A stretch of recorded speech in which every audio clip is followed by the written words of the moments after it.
Thank you very much. Good afternoon, everybody. Hope everybody's having a great summer. We look forward to this weekend's events. So without any further ado, I'm going to turn things over to WWE's Executive Vice President of Talent, Live Events, and Creative, Paul Levesque.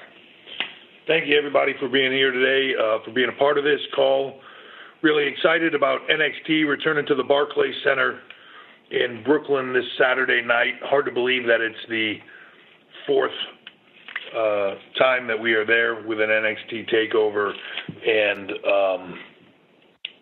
just continues to grow every year and become a kind of, in some ways, I feel like Barclays is kind of, or the SummerSlam Takeover has become a little bit of the NXT's WrestleMania, but then there's also NXT's WrestleMania, so it's a little bit weird, but it's an exciting weekend for everybody, and I feel like we have a stellar card this weekend that should really blow the roof off Barclays Center. It just speaks to the depth of NXT at this time when I can make a list of some of the people that are not on this card, and it's really, really strong. But we will have, for the North American Championship, champion Adam Cole defending against the one and only Ricochet, EC3 versus Velveteen Dream in what should be a spectacular match. The Undisputed Era and Mustache Mountain for the NXT Tag Team Championships. Kairi Sane will go up against champion Shayna Baszler for the NXT Women's Championship. And in what has been a recent change, the NXT Championship match will now be a last man standing match between the long-standing rivalry between Johnny Gargano and, at this time, champion Tommaso Ciampa. So with that, it's been an exciting run into the Barclays Center with everything going on and the Mae Young Classic taking place and getting ready to start airing on the network. So I look forward to the questions. So with that, I'm going to turn it over to you guys. Okay, guys, usual rules. We'll keep it to one question and one follow-up, please. Thank you. As a reminder, everyone, if you would like to ask a question, it is *1 on your telephone keypad. And we'll take our first question from Mike Johnson with PWInsider.com. I am shocked. Hey, guys. How are you? Hey, Mike. Obviously, this is a big event. Takeover in Brooklyn's historically been the biggest show for the NXT brand. You obviously had to change things up due to the Aleister Black injury. Was there any consideration to doing someone else in the three-way match and keep it a three-way, or do another stipulation before falling on the last man standing? And were there any considerations to changing up the rest of the card because of Aleister Black's injury? So I think once the injury took place with Aleister, kind of everything goes back on the table. In a way, you're talking about one of the biggest matches on the card and the championship match, and no different than if it had been for the women's championship match as well. But it's a major shift. So everything kind of goes back on the table. I think you have to sit back down and you got to look at everything. And I think it would be silly and foolish not to kind of open that discussion up to everything. So it all gets put on the table and it all gets gone through, and then you determine what you feel like the best course of action is, and then once you make a decision, everybody runs in that direction and you stick with it. I think that given the history between Johnny Gargano and Tommaso, that it made sense to go to the single, that adding anybody else in there kind of was a third wheel, so to speak, at this time, without a story to play it out, and it felt like the right thing to do and the right place to go. So I know they'll tear it up just like they have every other time they've stepped in the ring together. So I'm really looking forward to it. And then I guess my follow-up is sort of secondary to the Aleister Black injury. Even with him out and you guys having to make some changes at the last minute, the card is still extremely strong. It wasn't all that long ago that you and I were talking on one of these calls about restocking the cupboard with NXT after Finn Balor and Bayley and some others were pulled up to the main roster, and how you weren't happy with where things stood at that point. Obviously, it's all subjective and things change day to day, but if they start pulling people out of NXT the day after after TakeOver following SummerSlam. How confident are you that the cupboard will be fine? And how do you feel overall about the current product and the current range of talent you guys have? It would be hard for me to complain about the current roster and the current depth of talent. I mean, as I said, sort of coming into the beginning of this call, a lot of talented people that aren't on this card that you could make the argument very well should be. I think that's the sort of the art of doing this, and so to speak, when you get to a certain point of who makes the card and who doesn't. It's a difficult decision to make, but you want to give them the best card possible, not make it too long, all those things. So I think we have the right card, but there's a lot of people on there that could be on there. So, unless we got completely just strip mine for everyone, we'd be good. And that's what I like right now is there's a depth pool. There is enough people at the top to where it's very thick, but yet you also have people right underneath them chomping at the bit, begging to get more time and begging to get a better shot at the top. So that keeps everybody growing and keeps everybody progressing. So to me, I'm really happy with where we are now. All right. Thank you, Paul, for the time. Thank you, Mike. We'll take our next question from Vicente Diaz with Mundo Deportivo. Hello, Paul from Spain. Thank you very much for the time. Thank you. We talk about NXT being the third brand of the company. Is it crazy to think of NXT being part of the next superstar shakeup along with Raw and SmackDown Live? I guess in some way it is, because usually when you do some type of shakeup, somebody gets called up. So I end up losing some NXT talent. Look, I think now when you look back at the roster over the last few years, and then you look at the main roster, I think the number is something like 80% or so of the main roster came out of NXT.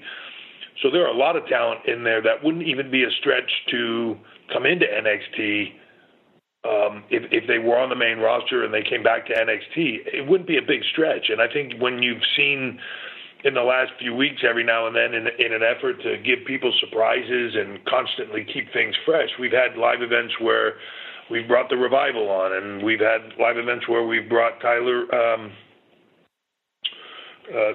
Breeze on. Sorry, Bait was stuck in my head there for a second.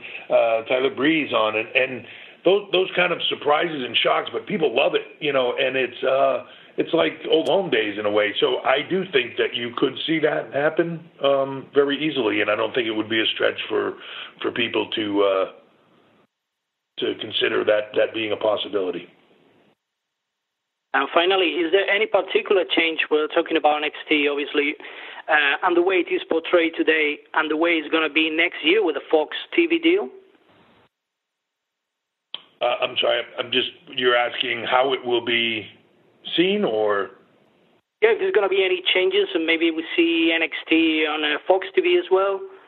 I don't know. Right now we're concentrating on the deals we have and where we'll be next year when SmackDown moves to Fox.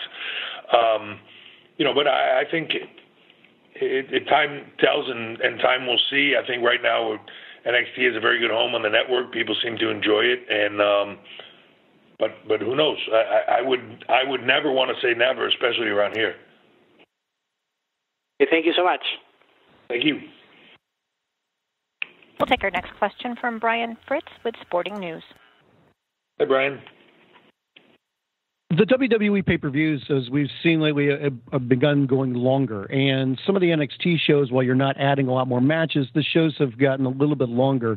Is that something that you think will continue to happen, to where maybe NXT Takeover shows could be, say, 3 hours or more on a regular basis with more matches? Yeah, I'm not necessarily interested in. For me, it's not length of time, and not people paying by the hour or something like that. To me, it's about the right card, the right length, and the right card to tell the right story, and to do it in a way that you give them enough that they're satisfied. You don't give them too much so that they're burnt out. It's a balancing act to me.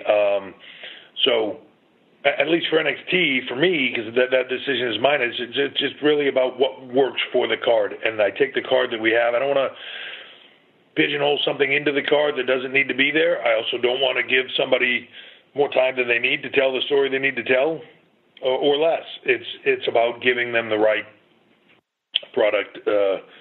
So every time will be slightly different, and I think that's why you saw some that were, closer to the 2 hours, some that were closer to the 3 hours, and in between. It's nice. One of the nice things about being on the network, it's nice to have a little bit of that freedom to be able to kind of, hopefully they don't throw us off the air if we go too long. So you mentioned the depth of talent right now at NXT. So what's the process like right now when it comes to the weekly television show and trying to utilize all of the talent that you have there, because there are so many people, but you're working in this finite space of 1 hour each week when it comes to NXT TV? Yeah, that's the challenge sometimes, right? Is trying to it's a good problem to have. So you have too much talent. You got a 1 hour show and you got too much talent. That's a good problem to have. It allows you to split things up and not overexpose talent where you're seeing them every single week doing, a bunch of segments or whatever. Are there times when I would like to get more people into the show and wish the show had a slightly longer format? Sure. But I think it works the way it is, and I'm happy. I would rather have a little bit too much talent and spread them out and make the desire for them be strong than overexpose talent and give them too much of something. Too much of a good thing is still too much. Thanks, man. Appreciate it. Thank you. We'll take our next question from Jason Powell with ProWrestling.net. Hey, Paul. When it comes to NXT UK, long term, do you see a lot of crossover between regular NXT and UK, or are you going for more of a Raw and SmackDown type of split where there's not a lot of interpromotional matches? So I think if I was to say, more of a split, but understanding this will be, I'm trying to think about how exactly to say this. So there's a split, but there's definitely a little bit of a crisscross. So you could see talent stepping over to the UK and back and forth a bit as it gets more and more structured on its own. The UK does. I would prefer it to kind of stand on its own and be its own thing. And, in my mind, I sort of envision the territory system of, if you look at the blend across any of the markets that we are able to make a sub brand or a regional brand like the UK, if NXT is kind of that oversight brand to where the NXT champion is like your traveling world champion and can move around. So I do see some ability to be flexible and to move other places, but I also think it gives us the ability to be flexible in that a talent can work in NXT or in NXT UK for a period of time, run some great programs, do some great learning, get themselves up to a certain level, and then move to a different place where they can kind of take the things that they learned, take what they learned in that area where they were, who they were working with, the people that they were around, and apply that in a different scenario. And, it's going back to the old days of getting yourself over in different territories, so to speak, and, finding the things that work for you and subtly changing them along the way to make yourself better. That, to me, is what will be great about having it in that manner, that sort of kind of territory system where people can move around. They exist within themselves, but yet there is the ability to move over periods of time through different territories.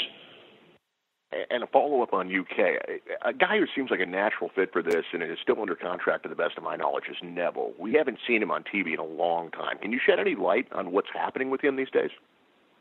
Yeah, to be honest, I'm not 100% positive, so I would need to go back and look into that. But you are 100% right. To me, one of the most talented guys in the world. I love the time that he spent with us in NXT. Thought he did an incredible job of building up the cruiserweight division in 205. Time will see where that ends up. All right. Best of luck with the show. Thank you. Our next question comes from Kevin Shuren with mindsportsradio.de. Hey, Paul. In the vein of a question asked earlier, I'm breaking the fourth wall now, coming to you as a fan, if it's okay, rather than a journalist right now. And sure. Well, then, are you going to report it? Because it's kind of a weird. I just need to ask you. I'm totally burned out by the content put out on the main roster, and I'm the only real full show I can really watch every week is NXT, and I'm really looking forward only to NXT this weekend, whereas the SummerSlam pay-per-view is looking to go 6 hours and more. And you talked a little bit about giving too much to them, so they're oversaturated. In your own personal opinion, given the fact that the NXT storylines seem to be very crisp and very on point, and the main roster stuff is really burning the midnight oil for me at times. In your personal opinion, would you sometimes wish that you could step back a little bit on the main roster and take a little bit of the NXT approach there? I also wish I could fly and breathe underwater. And I wasn't sure if you were going to ask me a question or if you were just making a statement about your displeasure. I like that. So, look, everybody has opinions on things, and positive, negative. That's the beauty of what we do, and people are free to express those opinions. I'm happy that you like NXT, and I'm happy that you're looking forward to that show. Some people dislike some things. There are other people that dislike what we do at NXT, and there are people that like what we do there. Everybody's got an opinion, and the great thing for us is if no matter what it is, positive, negative, we don't have a shy fan base that is afraid to let us know. They will let us know, and whether we decide to take that message immediately or whether it takes us a little bit to hear it, eventually we hear you. So, it is what it is. But if people are dislike something or like something, that's what their voice is for, and we encourage that for sure. Okay, my follow-up is you were in Europe a few months ago. You visited Belgium, visited France with NXT. Germany is still waiting for NXT to come here. How would you say is the chance of having an NXT Europe tour coming to Germany soon? Anticipation is a wonderful thing, isn't it? I think I've heard that a lot, and I think it just comes down to logistics and time, and there's a lot of things that we will be doing in the upcoming year or two, announcements that will be made with touring and everything else. So I'm really looking forward to it. Germany has been one of my favorite places to perform for myself personally, so I would love to bring the brand there. And it's with NXT, it's a lot about making sure where we're going and that it works. It's I don't want to say a fragile thing, but it's tough to break into markets and the margins there and all those things. So there's a lot that goes into it. It also has to do with where all the other brands tour. So would I love to bring it there? Absolutely. Do I think you'll see some big stuff coming in the next year or two? Absolutely. Thank you very much. Our next question comes from Dave Metzler with WrestlingObserver.com. Hey, Paul, how you doing? Hey, Dave Metzler. I guess this is kind of a theoretical, but I keep looking, down the line a couple of years, and I just sense with the amount of talent that's being groomed all over wrestling, and that you guys are also training yourselves, that there's going to be room for, and you kind of mentioned it, having to squeeze all these guys in 1 hour. And there's obviously positives about having a 1 hour show. As one of the callers even said, it's easy to watch. You don't get bored, that type of thing. You never feel it's too much. But what about a couple of years down the line, especially with the Fox deal, FS1's going to need a lot of programming with UFC being gone. The idea of 2 1-hour shows that you would do weekly, or not like, let's say maybe like you do 4 hours of taping instead of every 4 weeks, do it every other week, do a show for broadcast TV, a show for the WWE Network, that type of situation, because you're going to have so much talent that 2 hours when they're split into 1-hour shows, that's still not overexposing the product, I don't think. Dave, I feel like you're setting me up for a payday off of a nifty idea that I use or something there. No, look, there's a lot of, in that scenario, there's a lot of speculation, right? And even things that I go, yeah, look, I could see that there's a lot of TV channels out there and distribution platforms that I go, well, they all need content, but they should all call me. It really comes down to who wants what, when. I know we say it a lot, but we're open for business and never say never. So, like, I just kind of always look at it with fresh eyes. The show, or try to anyways, the show is an hour. Great. It's a great length. It's, are there weeks where I wish it was a little longer? Absolutely. Are there weeks where I'm really happy it was 1 hour? Absolutely.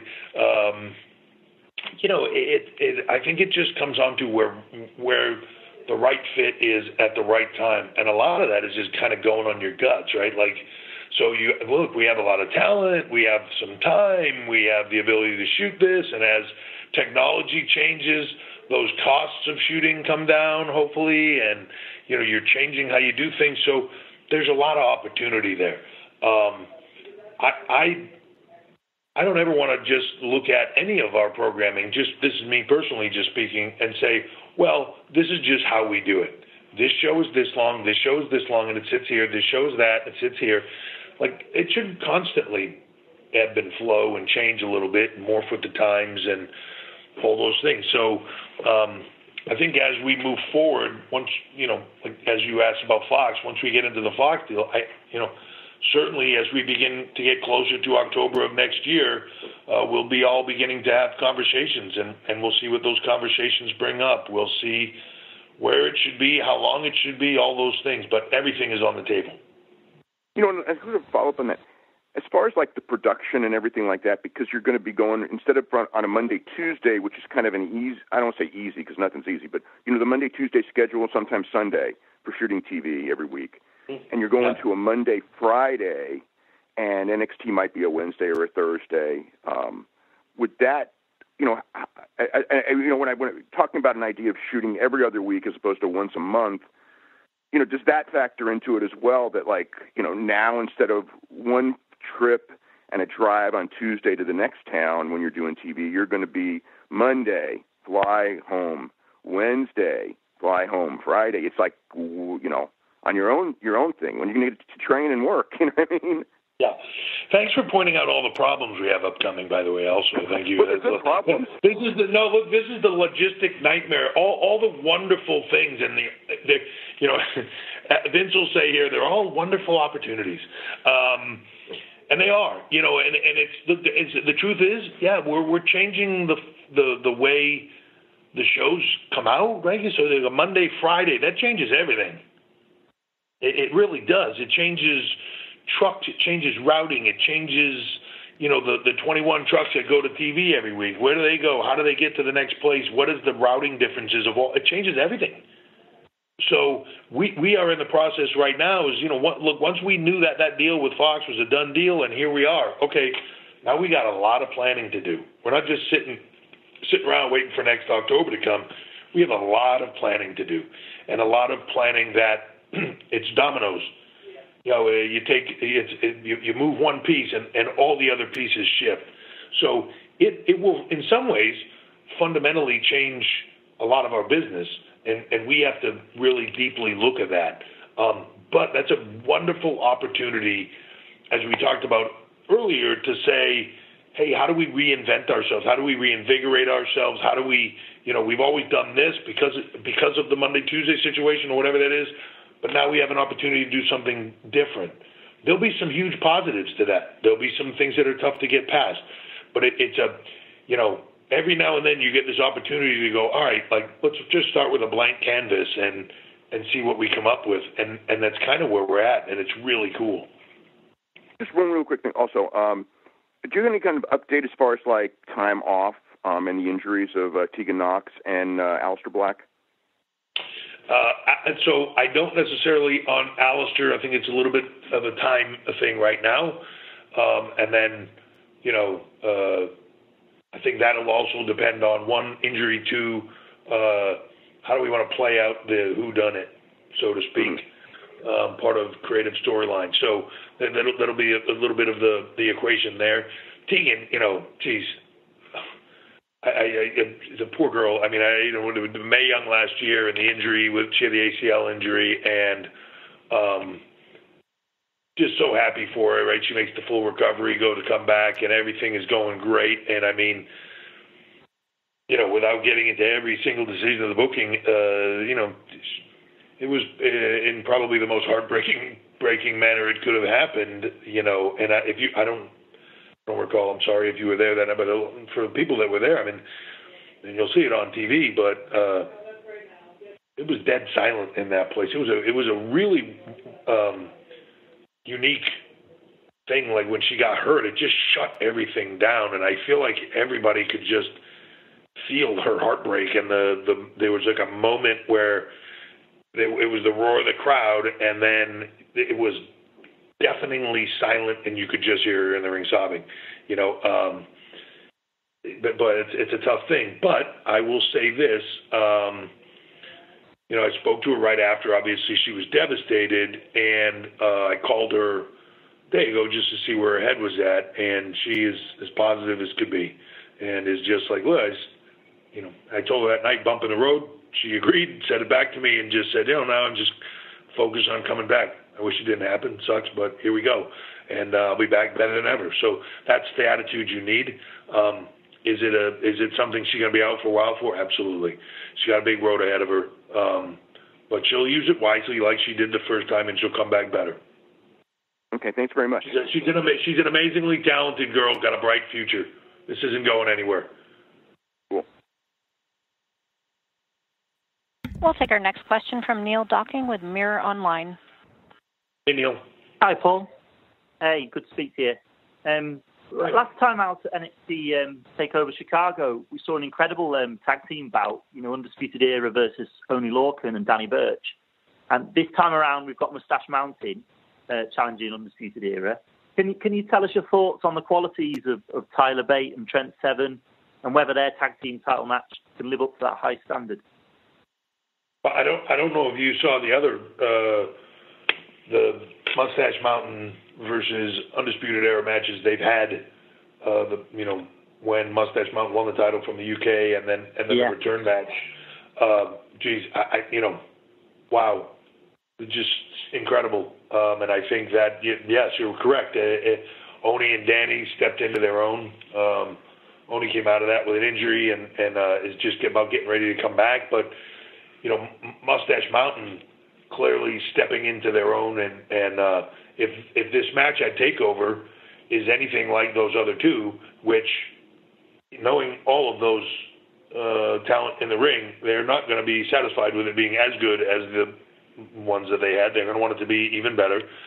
So I'm expecting a lot out of this one.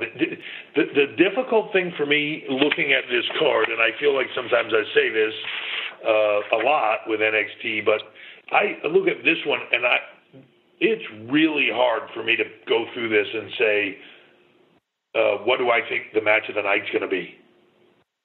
Because I can go up the list and go, wow, Ricochet, Adam Cole, absolutely, that could be a show stealer. Velveteen Dream, EC3, yep, absolutely, that could be a show stealer. Mustache Mountain, Undisputed Era, I've seen him do it twice. Absolutely could be a show stealer. Kairi Sane as the underdog babyface and Shayna, I think that's a sleeper in some manner, but I do think that they have the story that could steal the show. And then Gargano and Ciampa, it's hard to argue that they haven't stole the show every single time that the two have faced each other. So, man, good luck on this one, because I just think it's going to be one after the other of, wow, there's no way anybody's going to top that, and the next one does it, Yeah, I agree. I mean, WWE have held one weekend of NXT UK tapings in Cambridge, and we've got the next lot on the horizon in Birmingham later this month. When do you think that we might see the NXT UK show first airing on the network?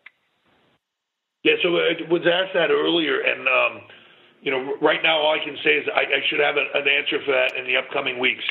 There's a lot of things that we're going through and a lot of internal factors that are being decided upon, given the timing of a lot of things.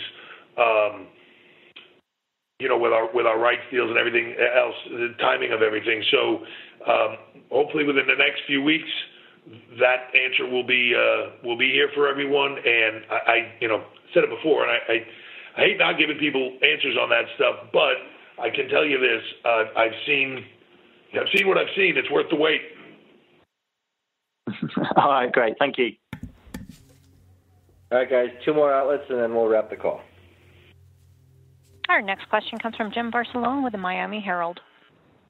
Thanks, Paul, and great Mae Young Classic Live. Really good job by you all. You have Undisputed Era in NXT, and now that you have 3 of the 4 horsewomen within NXT, what are your thoughts of putting them together at some point? Oh, I think the 4 horsewomen would kill those guys.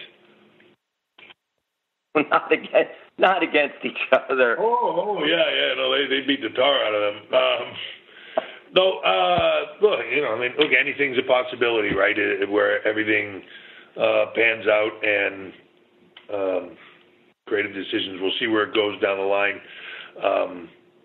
Like we said, there's a ton of talent right now, and I'll say this: you talked about the 4 horsewomen, like Jessamine Duke and Marina have they've been doing this long, but man, they're like sponges, and they pick it up so fast. It's incredible to see.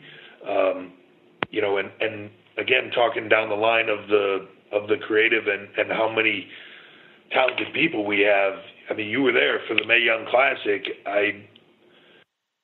It was hard for me to envision it being better than it was the year before, and I think this one was by far better than it was the year before. There's just the amount of talented women that are out there, and they never failed to me to take it to another level that I'm just not expecting, and well, I shouldn't say not expecting because the reason we brought him in, but it was awesome. I really can't say enough good stuff about it. And when you see the product out there, Renee Young and Beth Phoenix doing the commentary for the team, I thought they did a phenomenal job. And I think the whole thing is going to be awesome. Again, one of those ones where I've seen it. It's worth the wait.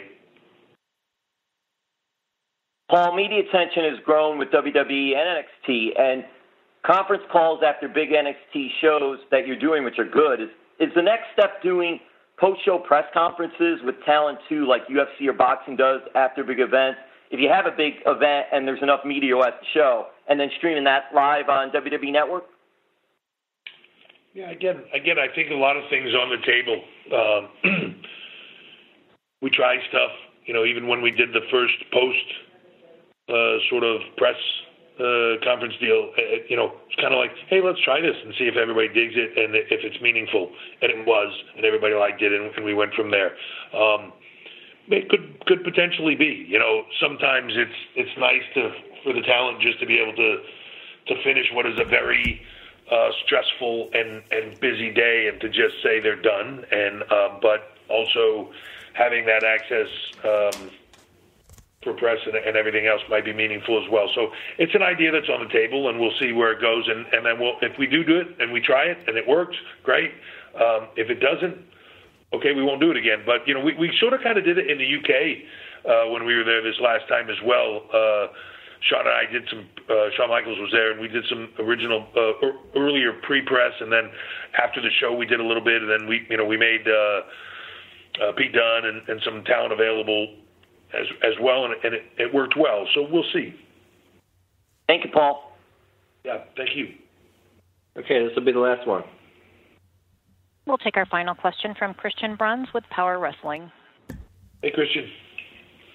Hey, how are you today? So Shayna, based on being on NXT for about a year now, when we also add in the Mae Young Classic, and she's been doing great. You mentioned Jasmine and Marina, and there are couple of great MMA talents out there like Matt Riddle and Tom Lawler, and they all seem to have really, have a talent for picking up professional wrestling easily. So is it something that you might want to look into more now in the future and might bringing in more MMA talent to NXT as well? So, it's a funny thing. Like, talent or talent, and I don't necessarily know that it makes a difference. I think there's some MMA talent that make an easy transition to what we do. I can't say I've ever seen anybody pick this up from anything else as easily and as quickly as Ronda has. I think some of them make a very fast transition and it's easy for them to get.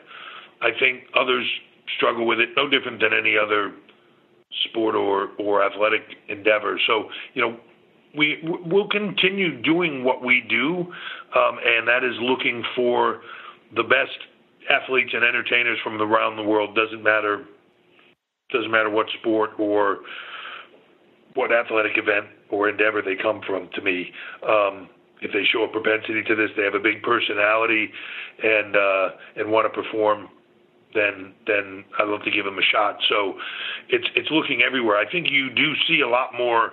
It's a combat sport and it's a natural transition. I think for some people there's a lot of similarities. If you have a judo or wrestling background, like a Brock Lesnar or something, that there's a lot of similarities to what we do. So it sometimes can be a natural transition, but I think you find a lot of people, because MMA has become so popular in the last 10, 20 years.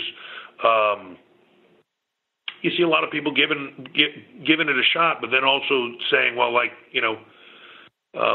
I've done this a little bit. I'd like to try something else. I like to entertain and still be able to be a world-class athlete. So they come in and they give what we do a shot. It's no secret. We just had Cain Velasquez and some other people at the Performance Center. And, it's all about people trying it, seeing if they catch the bug for it.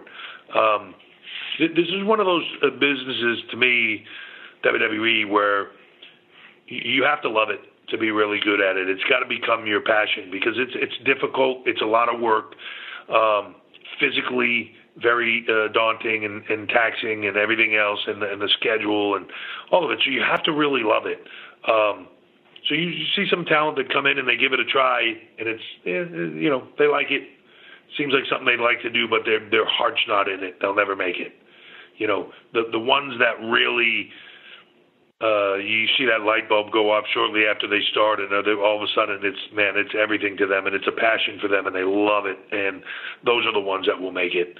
Those are the ones that will put everything into it and really go the extra mile to make it. And those are the ones that will get to the top. So that's really what we look for, And but it doesn't matter where they come from.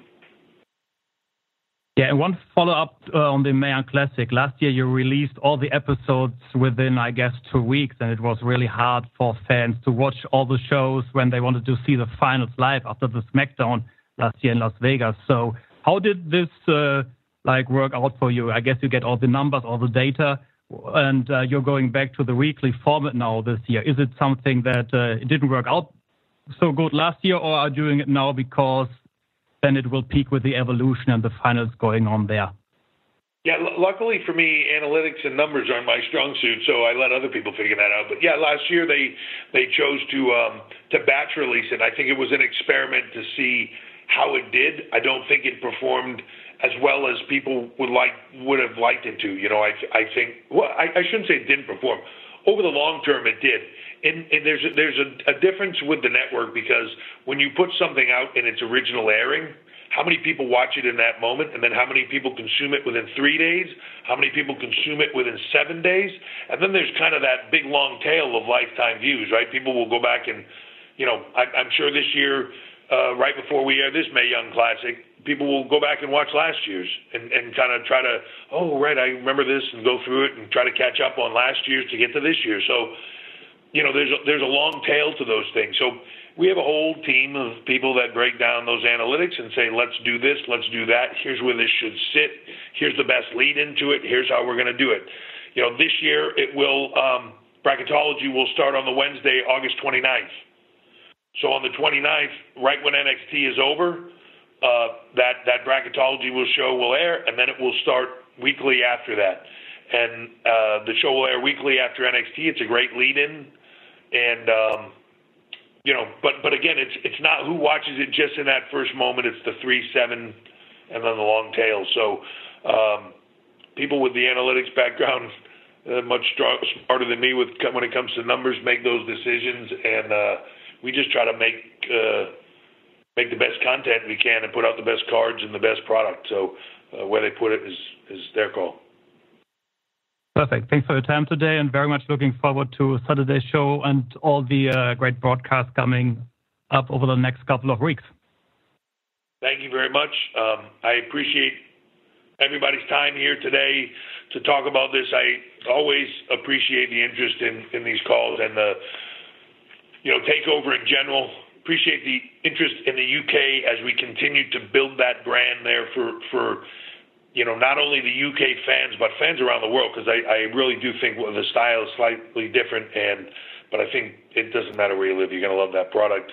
And then the Mae Young Classic, which I just, for those who were there, can't speak highly enough of. It's going to be an amazing tournament that will lead to the Evolution pay-per-view on October 28th. First ever WWE Women's Only pay-per-view, which the finals will be there, and that will be spectacular as well. I can't wait. It's a really exciting time of the year for us with everything going on. But thank you all for your participation, and I will see you in Brooklyn